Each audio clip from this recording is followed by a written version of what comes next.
Readings of Almighty God's Words. The responsibilities of leaders and workers. The responsibilities of leaders and workers. 10. By fellowshipping on how leaders and workers should inspect the work, have you learned how to inspect the work?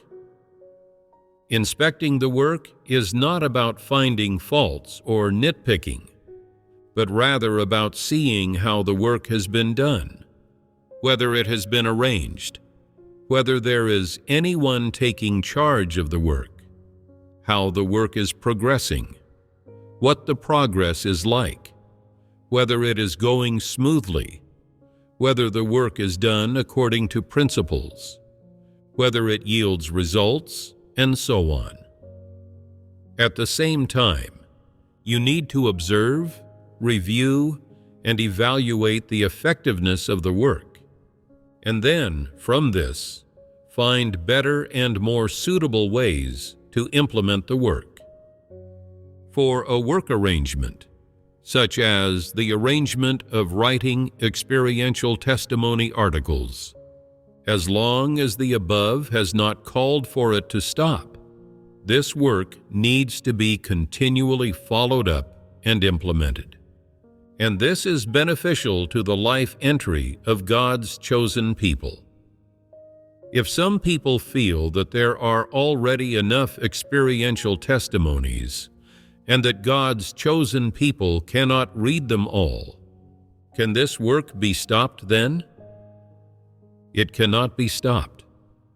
The more experiential testimonies there are, the better. The more there are, the more abundant they will be.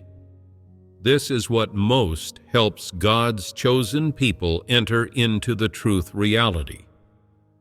Some new believers, after reading these experiential testimonies, will know how to experience God's work. After going through a period of experience and gaining results, they will naturally be able to write experiential testimony articles. Some people with shallow experiences can also be edified by reading those relatively deeper experiential testimonies, and they can achieve deeper experiences and write better testimony articles. These testimonies benefit both people in religion and God's chosen people in God's house. Therefore, the work of writing experiential testimony articles can never stop.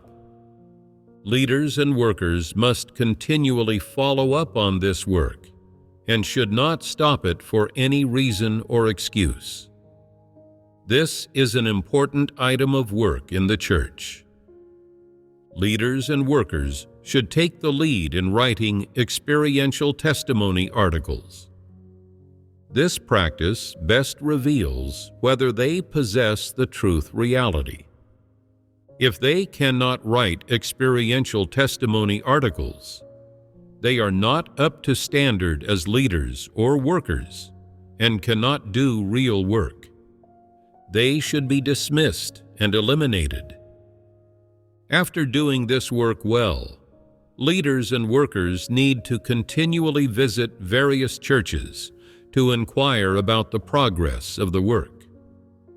They can ask questions and learn about the work. The several brothers and sisters in your church who are relatively earnest in their pursuit all have some experiences. Can they write some testimony articles? They should also ask those who have just accepted the true way how it was they investigated and came to accept it, and whether they can write down their impressions regarding this. Leaders and workers not only need to continually inquire, learn about, follow up, and implement this work, but they also need to inspect how well the implementation is going. During this period, have you arranged for people to do this work? How many experiential testimony articles have been written? How many are up to standard? What is the proportion of articles that are up to standard? The supervisor replies, after the last fellowship, some experiential testimony articles have already been written in our church, and a few articles that are up to standard have been submitted. We have been continually doing this work. This is fine.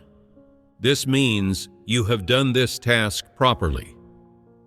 With this in mind, is there a direct relationship between a church being able to produce genuine experiential testimony articles and the role of leaders and workers? In one regard, you need to continually fellowship on this aspect of the work. In another regard, you need to lead by example, continually inquiring about the work, and also participating in and following up on the work. After following up for a period and then leaving this church, you should later return to inspect the implementation. Is this not what leaders and workers should do? This is the responsibility of leaders and workers. For every work arrangement issued by God's house, leaders and workers must treat it seriously and implement it seriously. They should frequently use the work arrangements to compare and inspect all the work they have done. They should also examine and reflect on which tasks they have not done well or implemented properly during this period. For any task assigned and required by the work arrangements that has been neglected, they should quickly make up for and inquire about it. If they are busy with a specific task and cannot get away, they can entrust others to inspect and follow up on the work that has not been done well. They should not just issue orders and think the task is completed after assigning and arranging the work, and then just stand by idly.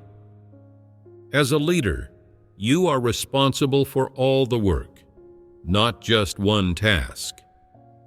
If you see that a particular task is especially important, you can oversee that task, but you also need to find time to inspect, direct, and follow up on other tasks. If you are only content with doing one task well, and then consider things finished, and assign other tasks to other people without caring or asking about them, this is irresponsible behavior and a dereliction of duty. If you are a leader, then no matter how many tasks you are responsible for, it is your responsibility to constantly ask questions about them and inquire, at the same time also checking up on things and resolving problems promptly as they arise. This is your job. And so, whether you are a regional leader, district leader, church leader, or any team leader or supervisor, once you have known the scope of your responsibilities, you must frequently examine whether you are doing real work, whether you have fulfilled the responsibilities that ought to be fulfilled by a leader or worker, as well as which tasks, out of the several entrusted to you, you haven't done, which you don't want to do, which have yielded poor results, and which you have failed to grasp the principles of. These are all things you should examine often. At the same time, you must learn to fellowship with and ask questions of other people, and must learn how to identify, in God's words and the work arrangements, a plan, principles, and a path for practice. toward any work arrangement, whether it relates to administration, personnel, or church life, or else any kind of professional work, if it touches upon the responsibilities of leaders and workers, then it is a responsibility that leaders and workers are supposed to fulfill, and within the purview of what leaders and workers are responsible for. These are the tasks you should attend to. Naturally, priorities should be set based on the situation. No work may fall behind. Some leaders and workers say, "I don't have 3 heads and 6 arms. There are so many tasks in the work arrangement. I absolutely can't manage if I'm put in charge of all of them." If there are some tasks that you can't personally be involved in, then have you arranged for someone else to do them? After making this arrangement, did you follow up and make inquiries? Did you screen their work? Surely you had the time to make inquiries and conduct screening? You definitely did. Some leaders and workers say, "I can only do one job at a time. If you ask me to conduct screening, I can only screen one task at a time. Any more than that is unfeasible." If that is the case, you are a good for nothing. Your caliber is extremely poor. You have no work capability. You are not cut out to be a leader or worker, and you should step down. Just do some work that suits you. Don't cause delays to the church's work and the life growth of God's chosen people, because your caliber is too poor for you to do work. If you lack this reason, you are selfish and vile. If you are of ordinary caliber, but are able to be considerate of God's intentions, you are willing to train, and you feel unsure that you can do the work well, then you should seek out a couple of people of good caliber to cooperate with you in the work. This is a good approach and counts as having reason. If your caliber is too poor and you are genuinely incapable of shouldering this work, and yet still wish to continue occupying this position and enjoying its benefits, then you are someone selfish and vile. Leaders and workers must be possessed of conscience and reason. This is of the utmost importance. Without even this humanity, they absolutely cannot be a leader or worker. And even if they do a bit of work, they will be a false leader that will only bring harm to God's chosen people and jeopardize the work of the church. Leaders and workers should consider God's intentions. They absolutely must not be dictatorial and take on everything themselves, only to end up not doing any work well and delaying all of the church's work, as well as the life entry of God's chosen people. Wouldn't that be a great transgression? Therefore, people with too poor caliber absolutely cannot be leaders and workers. Those who lack a God-fearing heart and who cannot consider God's intentions even more so cannot be leaders and workers. They cannot be put in charge of any task. As leaders and workers, it is important to have self-awareness. If you cannot do real work, but still want to take everything on yourself and love enjoying the benefits of status, this is the very definition of a false leader, and you should be dismissed and eliminated. After fellowshipping on the responsibilities that leaders and workers should fulfill regarding the work arrangements of God's house, Do you now have a path on how leaders and workers should treat and implement the work arrangements? Are there any difficulties? Among the various tasks outlined within the responsibilities of leaders and workers that we have fellowshipped about, some people might only focus on one or two aspects, while others might not even be able to accomplish one or two aspects. For leaders and workers who can focus on one or two aspects of work, if they have sufficient caliber and can also learn to follow up on other aspects of the work, then they are basically up to standard. However, if they only stay at the level of preaching doctrines and holding gatherings, but cannot do specific work, and when asked to participate in inspecting and following up on specific tasks, they become worried, without plans, steps, or paths to follow, not knowing what to do. This indicates poor caliber. Can people with poor caliber implement work arrangements? No.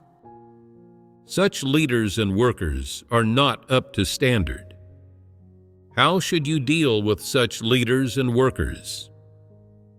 Tell them, the work arrangements have been issued, and we have a clear understanding of what tasks to perform and what principles to uphold. But you don't know what to do and have no path to follow. And yet, you still have the gall to fellowship and preach sermons to us. You should step down immediately. You are not fit to be a leader or worker. You cannot fulfill this responsibility. Quickly hand it over to someone competent. Stop shouting slogans here. No one wants to listen. Is this an appropriate way to handle it? If you can't do the work, what's the point of blindly shouting slogans? Everyone can read the words in the work arrangements. Everyone can speak doctrines. It's all about how you actually do it. If you can't do it, then you are not suitable to be a leader or worker. No task is as simple as 1 + 1 = 2. Every task requires leaders and workers to develop specific implementation plans within the scope of principles based on the specific situation. At the same time, they must know how to supervise, inspect, and follow up until the work is implemented properly, fully meeting the requirements of the work arrangements, coming to fruition and producing results. Only then have they fulfilled the responsibilities of leaders and workers. Only then are they up to standard as leaders and workers. The attitude and manifestations of false leaders with regard to work arrangements. We just fellowshipped about what the responsibilities of leaders and workers are when it comes to work arrangements. Next, we shall fellowship on what manifestations false leaders have. Among the false leaders you have encountered, what is their attitude toward work arrangements? What actions and manifestations do they exhibit? False leaders usually understand from the words of the work arrangements what should be done, the specific requirements of the above, and what the specific work projects are, but they only understand it in terms of doctrine. They still do not understand or thoroughly perceive the specific principles, standards, and paths of practice for implementing the work arrangements. After receiving the work arrangements, they also go through the motions, fellowshipping on how to do the work and how to issue and implement the work arrangements. However, No matter how much they fellowship, it is only a literal, doctrinal understanding of the work arrangements. As for how to specifically implement the work arrangements and what results can be achieved, as well as how effective implementation will be if they select certain people to do the work or choose a certain plan to implement it, or whether the goals and results required by the work arrangements can be met, they are unaware and unclear about these aspects. When false leaders implement work arrangements, they usually just hold a gathering to preach some words and doctrines, assign the work, mention a few of God's requirements, and then have everyone express their determination. They consider this to be doing their job. They believe that as long as they have assigned the work, appointed someone to be in charge, and mentioned the results that God's house requires, they have fulfilled their responsibility. They then feel completely at ease, as if the work is done. They have no idea when to inspect the work, what problems and difficulties might arise in the work, and which problems can and cannot be resolved by those below. They also do not know which important tasks must be followed up on and provided with guidance.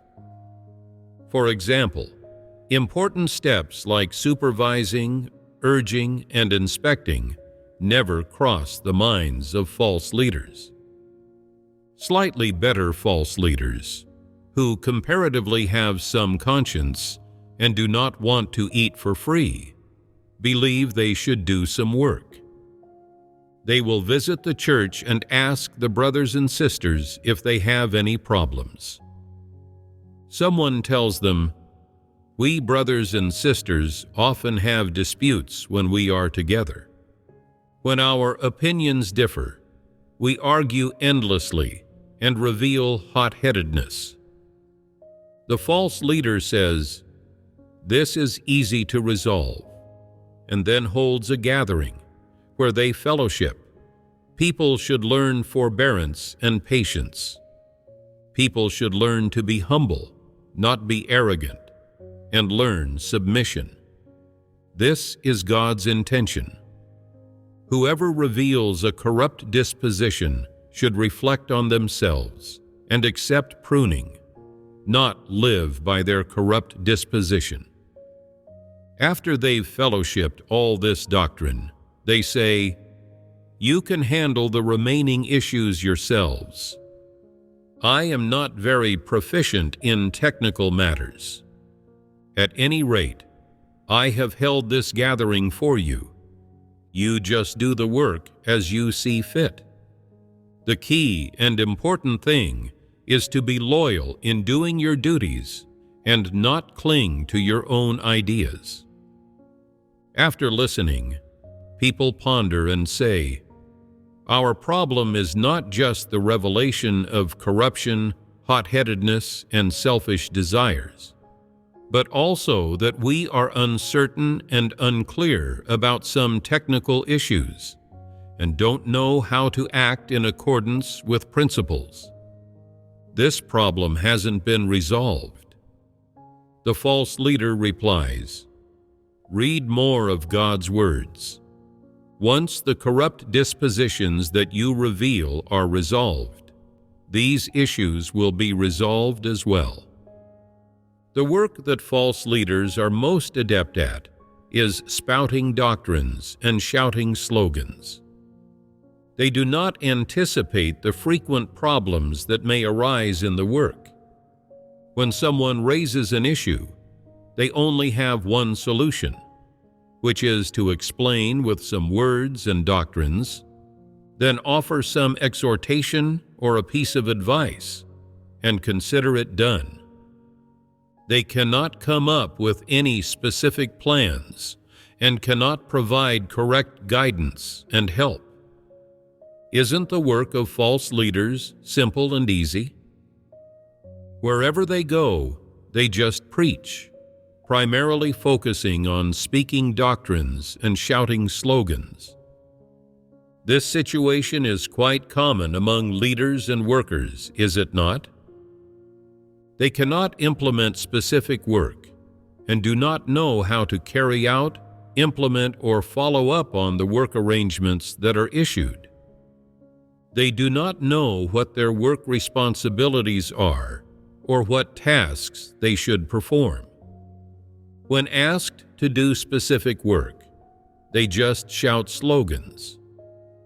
When someone raises an issue, they take it as an opportunity to start preaching. If a crucial issue is brought up that they cannot resolve, they resort to pruning and reprimanding people. They have no other solutions and cannot at all resolve the problems and deviations that arise in the work. This is a main characteristic of false leaders. There are also false leaders who are asked to implement a work arrangement and inspect which difficulties arise while the work is being carried out. If they can resolve the difficulties, they should do so promptly. If they cannot, they can gather some questions and seek upward, and the above will resolve them.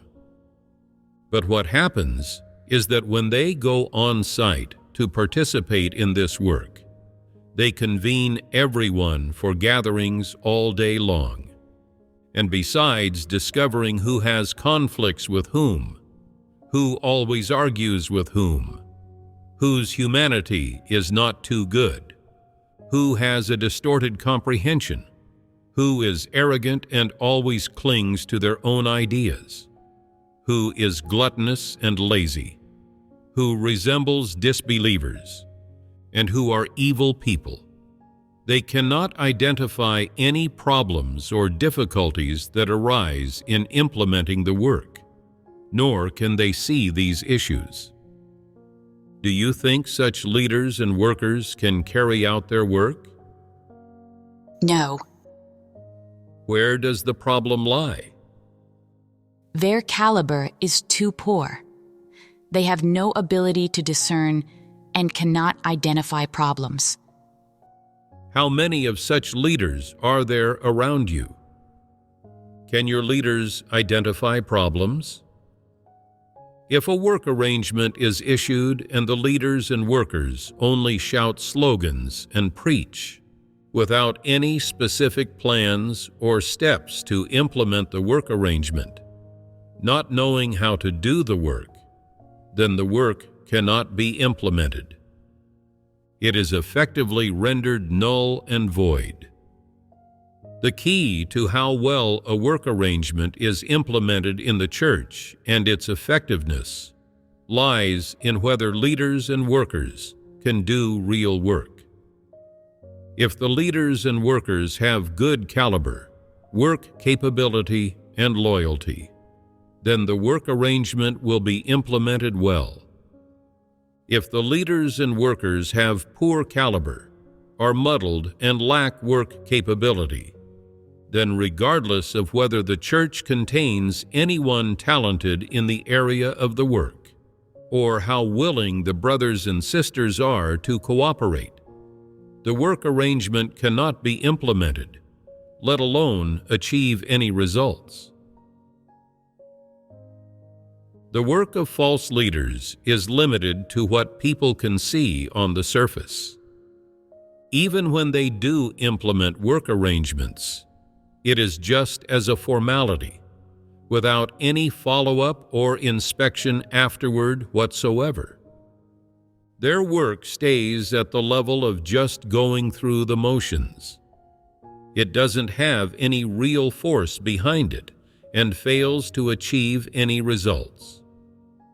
For example, with the work of writing experiential testimony articles, after receiving this work arrangement, a false leader convenes people for gatherings to fellowship and addresses various questions they have about the work arrangement they don't understand.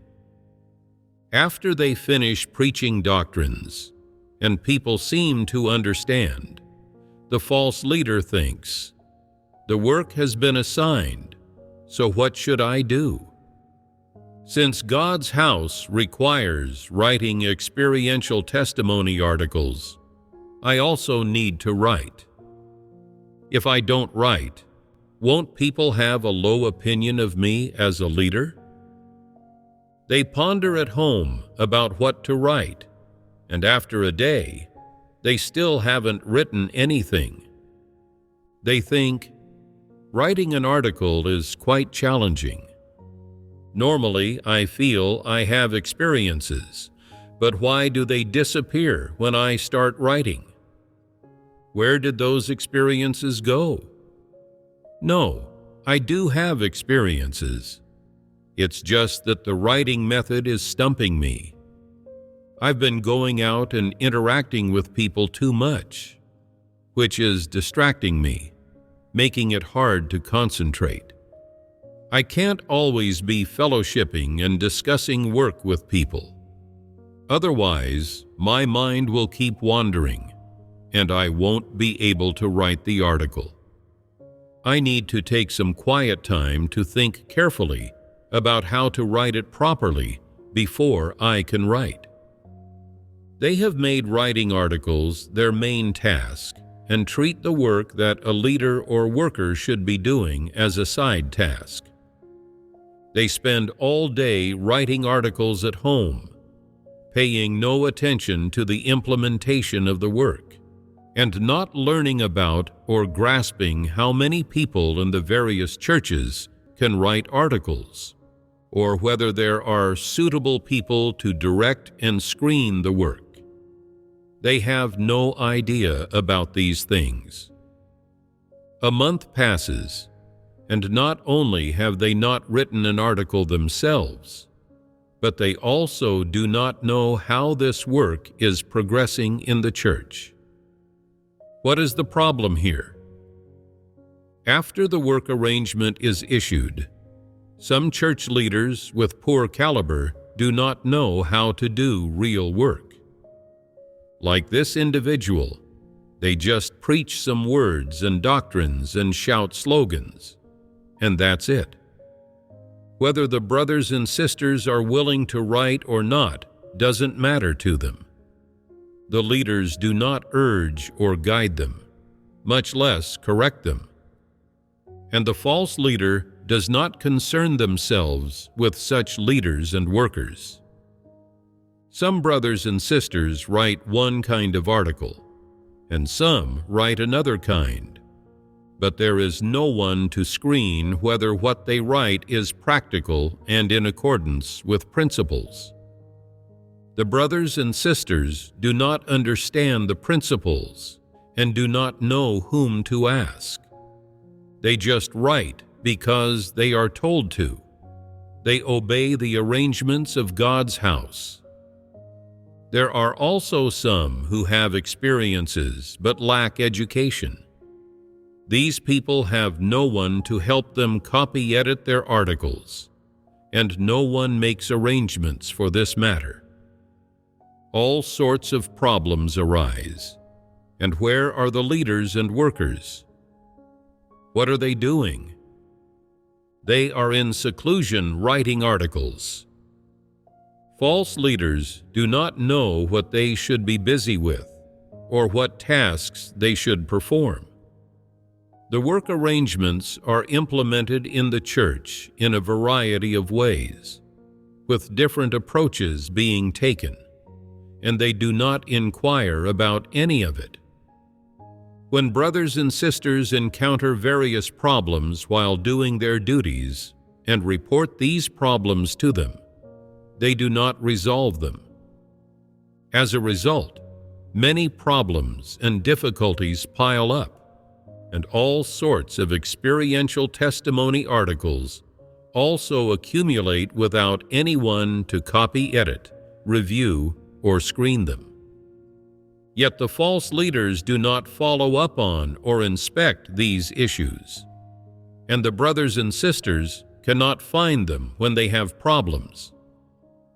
False leaders do not realize that this work is their responsibility and that they should be following up on this work. Aren't they trash? How a leader or worker implements the work, as well as the efficiency and results of their work, tests whether they are up to standard. This also tests their humanity, their caliber and work capability, and whether they have a sense of burden. When false leaders receive a work arrangement, they consider it done after fellowshipping about it. They do not participate, supervise, urge, or inspect it, nor do they follow up on the implementation. They do not understand that these tasks are what they should be doing. They do not understand that these tasks are their responsibilities as leaders. They believe that being a leader or worker only requires being able to preach. Aren't they blockheads? Can blockheads be up to standard leaders and workers? No. They cannot be up to standard leaders and workers, yet they think they are quite good and believe they can do the work. Aren't they a few cards short of a full deck? They cannot even implement such a simple task as writing experiential testimony articles. This is one of the easiest tasks. Just mobilize those with good caliber and life experience to write testimony articles, and then follow up and provide direction. Some leaders and workers have average caliber and low educational levels, and are not good at text-based work, but they can assign suitable people to be in charge. This way, they can still do some real work. If they do not even know what kind of people to assign to be in charge and conduct screening, they cannot do the work and are false leaders. Some people say, a false leader might not be able to do text-based work due to poor caliber and low education, but they should be able to do other work. Does this statement hold? No. Why doesn't it hold? The work of writing experiential testimony articles is simple. If they cannot explain it clearly or implement the work, then they certainly cannot handle other tasks. They do not know how to do or follow up on the work. This shows their caliber is too poor. They are blockheads. They think that being a leader or worker is like being an official of the Great Red Dragon. As long as they learn to flatter, talk big, shout slogans, and engage in fraud, deceiving their superiors and concealing things from those below them, they can establish themselves and draw a government salary. They do not understand that the most crucial aspect of being a leader or worker is learning to do real work. They imagine the job of leaders and workers to be very simple. As a result, they do no real work and become a false leader.